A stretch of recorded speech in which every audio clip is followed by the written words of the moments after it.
Hello students, I'm your science teacher. Hope you all are fine. Now we will start our new chapter, chapter 12, air, water and weather.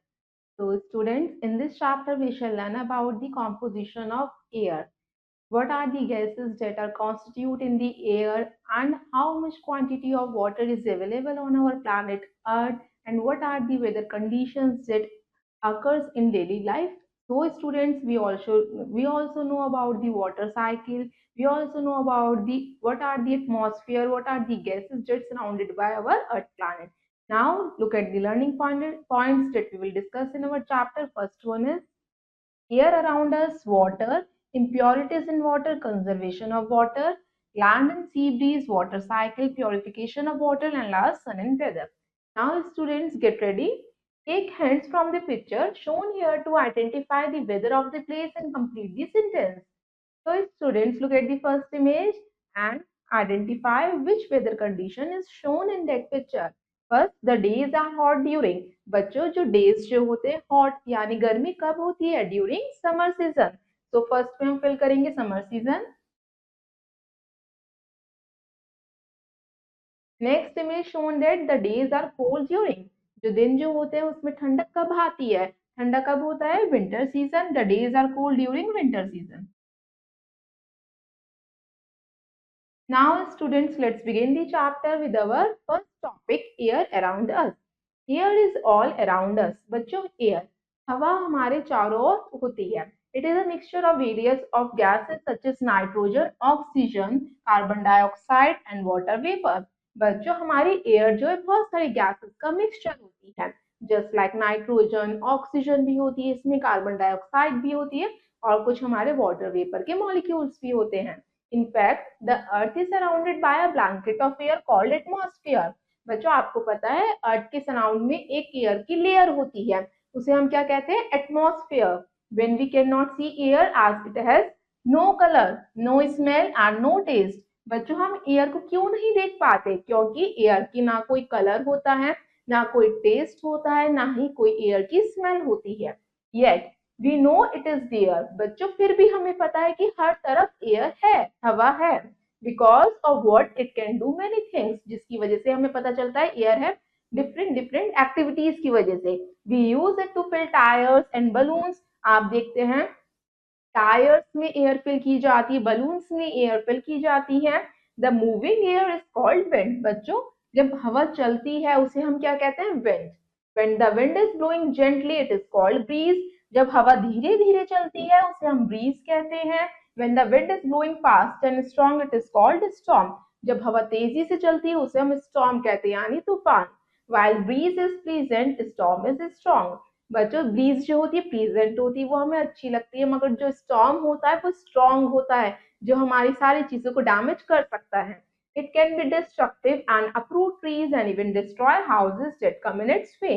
बच्चों जो जब storm तूफान आता है तो क्या होता है जो सारे ट्रीज होते हैं वो डैमेज हो जाते हैं और सामने जो भी सारी चीजें होती हैं वो सारी ही डैमेज हो जाती हैं now student let's read knowing fact nitrogen is the most abundant gas in the air nitrogen बच्चों मोस्ट abundant गैस मतलब कि सबसे ज्यादा क्वांटिटी में हमारे एयर के कंपोनेंट में नाइट्रोजन गैस होती है oxygen being the second one second number पे ऑक्सीजन आती है oxygen makes up about 1/5 of the air around us earth में जितनी भी सारे कॉम्पोजिशन होते हैं पार्टिकल्स के उसमें से सिर्फ ऑक्सीजन 1/5% होती है now students come to the next topic land and sea breeze the sun shines equally on both the land and sea आप सभी को पता है जो सन की रोशनी होती है वो इक्वल ही पहुंचती है हमारे लैंड तक भी और सी समुद्र तक भी but land and water do not become warm at the same rate आप देखते होंगे कि दोनों का जो इंटेंसिटी होती है वार्मथ की वो एक सी नहीं होती this difference give rise to sea breeze in the day जिसकी वजह से इंटेंसिटी डिफरेंस की वजह से दिन की समय सी ब्रीज होता है and land breeze at night और रात के समय लैंड ब्रीज होता है सी ब्रीज का मीन्स क्या होता है ड्यूरिंग डे दिन की समय लैंड गेट्स हीटेड अप जब हमारी जमीन जो है गर्म हो जाती है which in turn heats the air above it जो क्या करती है हमारे सारी एयर को गर्म कर देती है the hot air rises up from the land जिसकी वजह से एयर जब गर्म होती है तो वो ऊपर जानी स्टार्ट होती है and the cool air from the sea flows in to take its place और जो कूल एयर होती है, समुद्र की हवा होती है, वो उसके प्लेस की तरफ आने लगती है। This is known as sea breeze. उसी को हम सी ब्रीज कहते हैं। जब हमारी लैंड की एयर जो होती ऊपर जाती है और सी ब्रीज जो होती सी की एयर होती लैंड पे आती है। नेक्स्ट लैंड ब्रीज किसे कहते हैं? नाइट, यानी रात के समय। The reverse process take place. इसका ही रिवर्स प्रोसेस हमारे रात के समय होता है। Land cools down faster than the sea. रात के समय ठंडक होती है तो हमारा जो लैंड है सबसे ज्यादा जल्दी ठंडा हो जाता है समुद्र से ज्यादा। Now the air above the sea is warmer than the air. और बच्चों जो अब हमारी समुद्र की हवा होती है वो गर्म हो जाती है, तो इसलिए वो हल्की हो गई, वो ऊपर जाने स्टार्ट होती है। Air then the air above the land, the warm air rises above the sea and the cool air from the land now rushes toward the sea। और जो जब वो ऊपर जाएगी, सी एयर अपनी जगह छोड़ के ऊपर जा रही है, इसकी वजह से जो लैंड एयर है वो उसके पास आ रही है, सी के पास। उसी को हम क्या कहते हैं? This is known as land breeze. जब लैंड की एयर सी के पास जाती है। Now students, here is the image. Sea breeze, sea breeze में क्या होता है बच्चों? जो हमारे सी ब्रीज कब होता है? डे के समय, जब हमारी सन की लाइट ज्यादा होती है। सन की लाइट जब ज्यादा होती है, लैंड जो होता है वार्म हो जाता है। जब लैंड वार्म होता है, वार्म एयर ऊपर जा रही है। जब वार्म एयर ऊपर जा रही है तो जो सी की कूलर एयर है वो लैंड पे आ रही है, तो उसे हम क्या कह रहे हैं? Sea breeze. लैंड ब्रीज रात के समय होता है। रात के समय क्या होता है? लैंड ठंडा हो जाता है और बच्चों सी की एयर जो वार्म होती है, जब वार्म एयर अपनी जगह छोड़ देगी तो लैंड की जो कूल एयर है वो सी की तरफ चली जाएगी, तो उसे हम क्या कहेंगे? Land breeze. Now students, look at the activity first.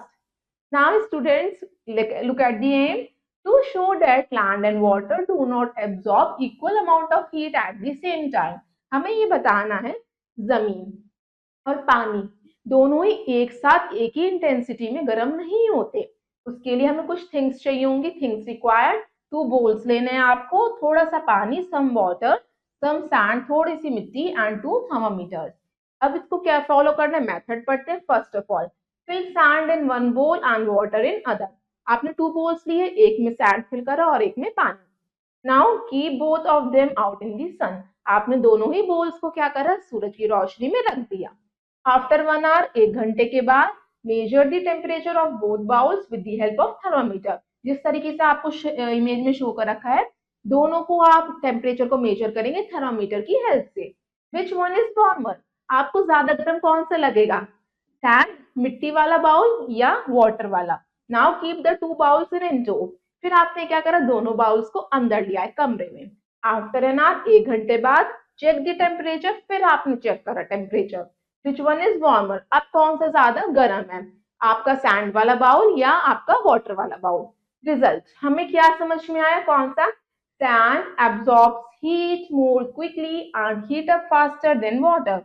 जब आपने सन की रेज में दोनों बाउल्स को रखे थे, जो सैंड वाला बाउल था वो सबसे ज्यादा तेजी से गर्म हुआ in comparison to water bowl.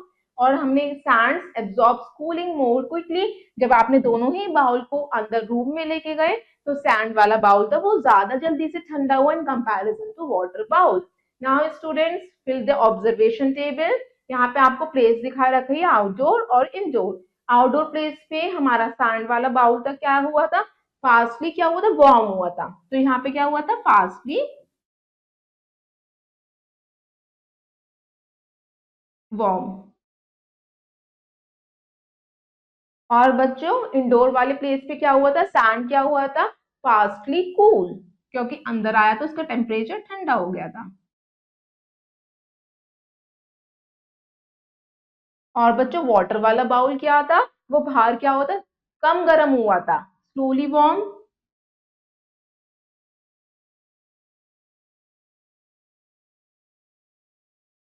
और जब अंदर ले आए थे आप वाटर वाले बाउल को तो क्या हुआ था? ये स्लोली ही क्या हुआ था? कूल हुआ था।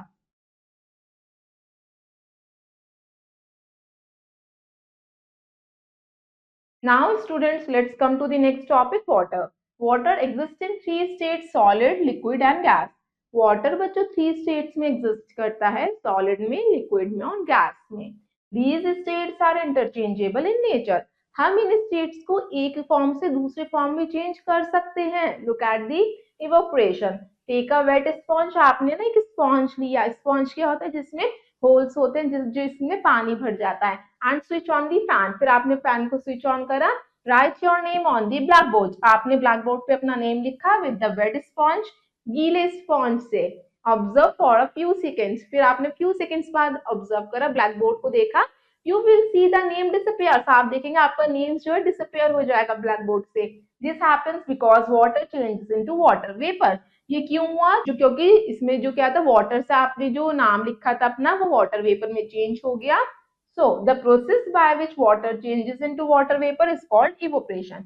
उसी प्रोसेस को हम क्या कहते हैं? इवोपरेशन, यानी पानी का भाप बन के चले जाना एटमॉस्फेयर में। ड्यूरिंग समर, गर्मियों के मौसम में क्या होता है? When the weather is hot, जब ज्यादा गर्मी होती है, more water gets evaporated from the water bodies, ज्यादा से ज्यादा पानी हमारा इवोपरेट होने लग जाता है, जिसमें कहते हैं हम नदियां सूखने लग गई। तो the water vapour content in air is more in summer than in winter, जिसकी वजह से वाटर वेपर के मॉलिक्यूल ज्यादा हो जाते हैं हमारे एटमॉस्फेयर में समर सीजन में। This makes the weather humid, जिसकी वजह से हमारे मौसम में क्या होती है? नमी आ जाती है, ह्यूमिडिटी आ जाती है। Humidity is the amount of water vapour in the air at a given time. Humidity का मतलब है कि हमारे पर्टिकुलर टाइम में एटमॉस्फेयर में कितने वाटर वेपर के मॉलिक्यूल्स प्रेजेंट हैं। The rate of evaporation depends on several factors, जो हमारे इवोपरेशन का रेट होता है वो कुछ फैक्टर्स पे डिपेंड करता है। Under certain conditions water evaporate rapidly, कुछ कंडीशन में हमारा तेजी से पानी भाप बन जाता है। Under other conditions it made not, और कुछ कंडीशंस में धीरे धीरे चेंज होता है। These are the conditions in which evaporation take place faster. आपको पॉइंट्स में वो कंडीशंस दिखा रखी हैं जिसमें पानी तेजी से भाप बनता है। Look at the first point, water evaporate faster when it's windy, पानी जो है तेजी से भाप बनता है जब तेज हवा चलती है। Second, water evaporate faster when the temperature is high, अगर हम टेम्परेचर तापमान बढ़ा देंगे, देखते हैं आप सूरज की इतनी ज्यादा गर्मी होगी, उतनी तेजी से जो पानी है भाप बनेगा। Next, water evaporate faster when the expose surface is large, अगर आप खुले बर्तन में पानी ठंडा होने के लिए रखते हैं तो जल्दी से ठंडा होता है। Now next is condensation, the change of water vapour into water bye cooling is condensation. जब हमारा दोबारा भाप से वापस से वो लिक्विड स्टेट में आता है, पानी बन जाता है, उसे हम कंडेंसेशन कहते हैं। Look at the knowing fact, take a glass of cold water, एक ठंडे पानी का ग्लास लिया आपने, and hold it near the steam, और आप उसे स्टीम के पास लेके जाएंगे coming out of the kettle, और जो भाप आपके केटल में से निकल रही उस स्टीम के पास लेके जाएंगे उस ठंडे पानी के ग्लास को। You will see tiny drops of water in the steam cooling down and coming together, आप देखेंगे कि जो केटल की स्टीम के पार्टिकल्स हैं वो कैसे उसके पास आके टाइनी ड्रॉपलेट्स में चेंज हो रहे हैं। They become bigger and ultimately fall down, वो धीरे धीरे बड़े होते जाएंगे और नीचे गिर जाएंगे, फॉल डाउन हो जाएंगे ड्रॉपलेट्स के फॉर्म में। Now students, condensation and evaporation also give rise to other condition. Condensation और इवोपरेशन की वजह से कुछ और भी कंडीशंस इसके साथ अटैच है। First one, fog, sometimes evaporation take place, कभी कभी क्या होता है? इवोपरेशन होता है, but the clouds form very close to the surface of the ground. बच्चों, जब हमारे बादल जो है हमारे जमीन के पास होते हैं, this means the air becomes full of tiny droplets of water vapour, जो हमारी एयर में ज्यादा ह्यूमिडिटी हो जाती है, ज्यादा वाटर वेपर का कंटेंट हो जाता है, it is like being in a cloud, जिससे हम बादल जैसे लगता है, उसे हम क्या कहते हैं? This is called a fog. Now next is mist, mist क्या होती है? धुंध। Mist is lighter than fog, बच्चों मिस्ट जो होती है फॉग से लाइट होती है। ड्यूरिंग विंटर सीजन, सर्दियों के मौसम में, the water vapour in the air condenses to form very small drops around the fine particles of dust and smoke present in the air. Mist जो होती है, जो हमारे स्मॉल ड्रॉपलेट्स के पार्टिकल्स धूल मिट्टी के साथ मिलते हैं, धुएं के साथ मिलते हैं, उसकी वजह से जो धुंध होती है जिसे हम मिस्ट कहते हैं। These drops remain suspended in the air. ये ड्रॉप्स जो होती है हमारी हवा में रहती हैं, this is called the mist, उसी को हम मिस्ट कहते हैं। Next, due, after a cold night. अब क्या होगी? ओस, उसे हम क्या कहते हैं? ड्यू कहते हैं। जब ठंड की रात आती है, due can be seen on the grass, आपको ग्रास पे, घास पे ड्यू दिखेगी, एंड ऑन दी लीव्स, पेड़ की पत्तियों पे। This is because during a cold night air holds less water vapour than the hot air, air के अंदर रात के समय एयर जो है उन वाटर वेपर्स को होल्ड नहीं कर पाती, तो the water vapour condenses into drops of water called the due, इसलिए जो वाटर वेपर है वो किस में चेंज हो जाता है? हमारे वाटर ड्रॉपलेट्स में चेंज हो जाता है और उसी को हम ड्यू कहते हैं। Next Frost, when the temperature drops below 0 degree Celsius, जब ज्यादा ठंड होती है, जब हमारा टेम्परेचर 0 डिग्री सेल्सियस से भी नीचे चला जाता है, तब हमारे जो वाटर वेपर है वो फ्रीज होना स्टार्ट हो जाता है और आइसी क्रिस्टल्स में बन जाता है। The formation of ice on the grass blades और on cold object is called the frost. बच्चों आप देखते होंगे कि ग्रास के ऊपर बर्फ के पीसेस आपको दिखाई देते हैं, आइस पीसेस दिखाई देते हैं, उसे हम क्या कहते हैं, फ्रॉस्ट कहते हैं। Next is clouds, a large quantity of water vapour rises from the sea, lakes and rivers by evaporation. बच्चों जब हमारा ज्यादा क्वांटिटी का वाटर वेपर इकट्ठा हो जाता है एटमॉस्फेयर में, किस कहाँ से आता है वाटर वेपर, समुद्र से, नदियों से, इसकी वजह से, इवोपरेशन की वजह से। When this water vapour reaches high up in the cool air of the air, it condenses on dust particles floating in the air. This condensed water particles together form the clouds. और बच्चों ये condensation फिर क्या होता है, evaporation की वजह से सारा पानी क्या है, ऊपर गया, वाटर वेपर में चेंज हुआ, फिर कंडेंसेशन की वजह से वाटर वेपर में ज्यादा पानी हो गया और फिर हमारे क्लाउड्स की फॉर्मेशन होती है। Now students let's read knowing fact. Clouds look like they weigh little more than a tuft of cotton. बच्चों आपको, but they are heavier than they look, आपको क्लाउड्स कैसे लगता है कि उनका वेट कैसा होगा, रुई जैसा होगा, मगर वो रुई जैसा वेट नहीं होता, उसमें ज्यादा वेट होता है आपके इमेजिनेशन से भी ज्यादा। Now student next is rain.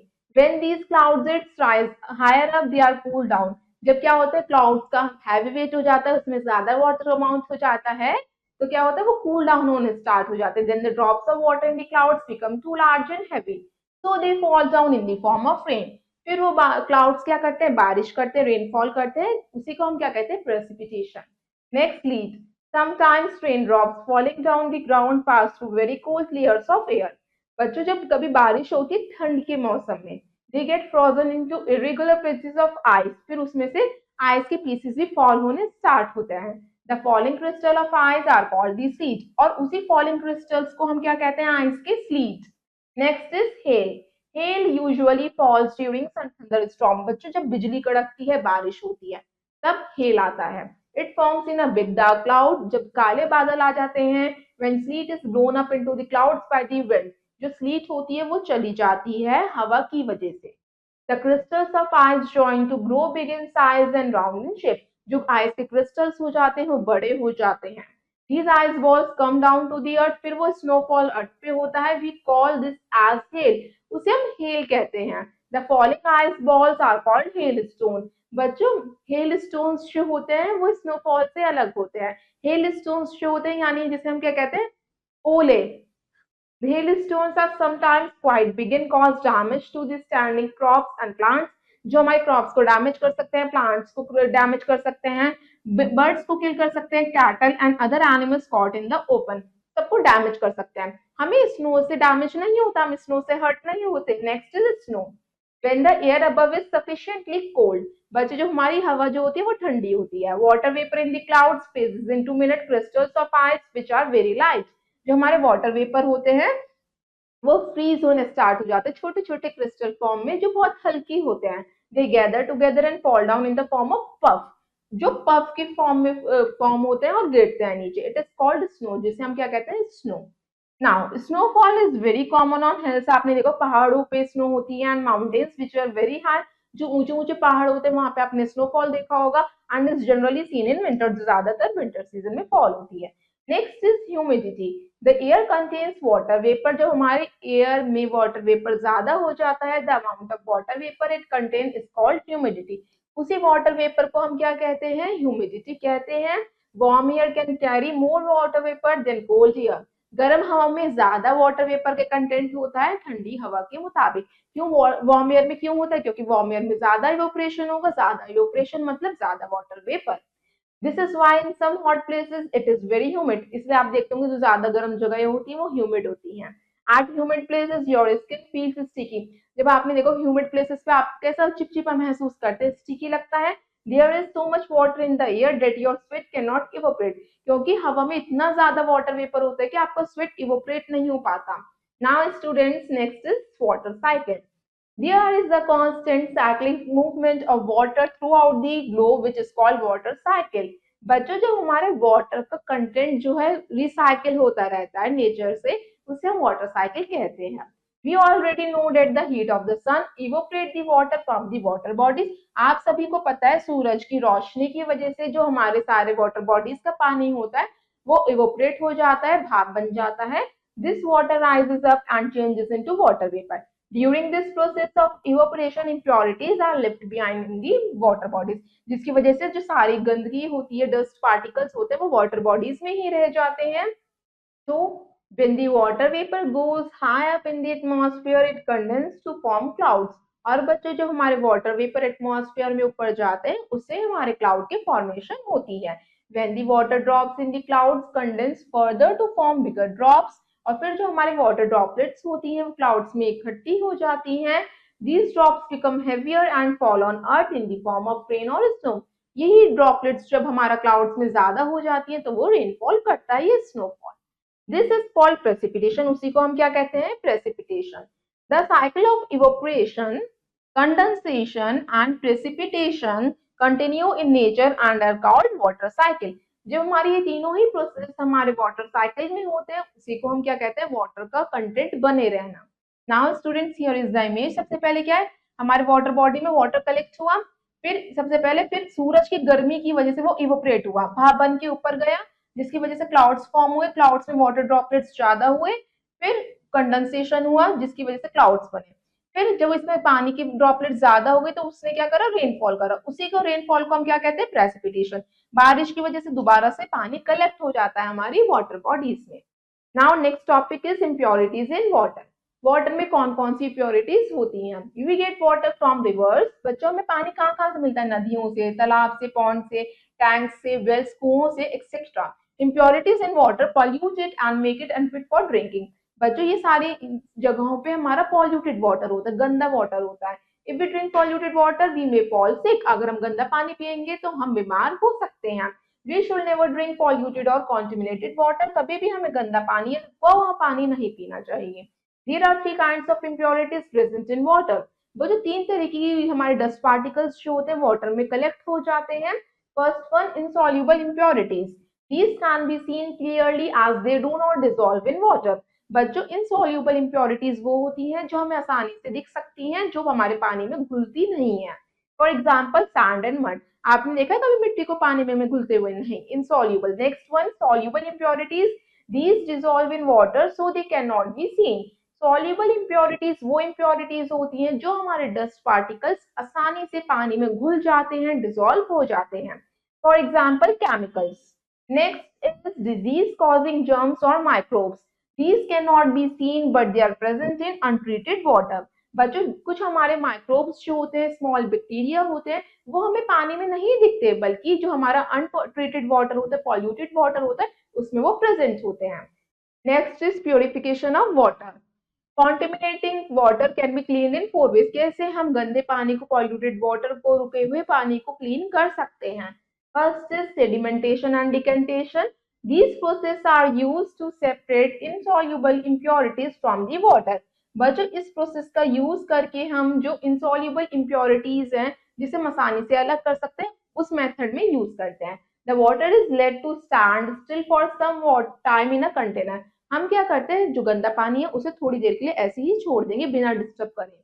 The heavy impurities settle down at the bottom. जो सारी इम्प्योरिटीज होगी, गंदगी होगी, वो नीचे बैठ जाएगी। This process is called sedimentation. उसे क्या कहते हैं, sedimentation. Then slowly the clear water is poured out into another container. जो साफ पानी है उसे हम दूसरे कंटेनर में रख लेंगे। This process is known as decantation. Sedimentation के साथ ही डिकेंटेशन होता है, साफ पानी को दूसरे कंटेनर में फिल करना। इट स्टिल में कंटेन सम इम्प्योरिटीज। उसमें भी कुछ इम्प्योरिटीज हो सकती हैं जो हमने डिकेंटेशन में दूसरे बीकर में करा पानी। Now next is filtration. फिर हम क्या करते हैं, फिल्ट्रेशन मेथड यूज करेंगे। जस्ट लाइक टी और milk are filtered through a strainer. जैसे हम चाय छानते हैं, दूध को फिल्टर करते हैं स्ट्रेनर यानी छलनी के through, similarly a piece of cloth or filter paper can be used to remove insoluble impurities from water. इसी तरीके से हम फिल्टर पेपर का या एक अच्छे क्लोथ का यूज कर सकते हैं किसी भी पॉल्यूटेड वाटर को साफ करने के लिए। For example, a cone from a circular piece of filter paper can be used for filtration by placing it in a funnel. हमें क्या करना है, एक फिल्टर पेपर का सर्कुलर कोन बनाना है, जिसे आप जिस तरीके से ये शो कर रखा है आपको फिल्टर कोन बनाना। फिर हमने उसे एक फनल में फिट कर दिया। The impure water when poured into this, फिर हमारा जो इम्प्योर वाटर था, डिकेंटेशन वाला वाटर था, वो हमने इसमें पोर करा। जो हमारा क्लियर वाटर, अब आपको फिल्टर वाटर बिल्कुल मिलेगा, प्योर वाटर, क्योंकि जो भी हमारी माइनर इम्प्योरिटीज है वो इस फिल्टर पेपर के ऊपर आ जाएंगी। Now next is boiling. The germs in the water can be killed by boiling it in a clean and covered container. हम पानी में से जर्म्स को खत्म कर सकते हैं पानी को उबाल के। Now students, here is the image of boiling. Next is chemical treatment. Water can be treated chemically to remove the soluble impurities. पानी को हम केमिकली भी ट्रीट कर सकते हैं उसकी इम्प्योरिटीज को खत्म करने के लिए। For this different chemicals like chlorine and potassium permanganate are used. इसके लिए हमें क्या चाहिए होते, क्लोरीन या पोटेशियम परमैंगनेट का यूज कर सकते हैं। Addition of chlorine to water for cleaning is called chlorination. अगर हम पानी को साफ करने के लिए उसमें क्लोरीन डालते हैं, उस प्रोसेस को हम क्लोरीनेशन कहते हैं। Chlorine tablets are available at chemist shop. आपको क्लोरीन की टैबलेट्स केमिस्ट शॉप से मिल सकती हैं। Chlorination help in killing the germs in water. इससे आपके वाटर में जो भी सारे जर्म्स हैं वो किल हो जाएंगे। Next topic is conservation of water. पानी को हम किस तरीके से बचा सकते हैं। The need for water is growing fast but the resources are either gradually reducing or getting polluted. बच्चों, पानी की जरूरत तो दिन पे दिन क्या हो रही है, बढ़ती जा रही है, इंक्रीज हो रही है उसकी डिमांड, बट हमारा जो रिसोर्सेज है वो तो एज इट इज है, वो तो खत्म हो रही है। We need to make efforts to save water in the best way we can.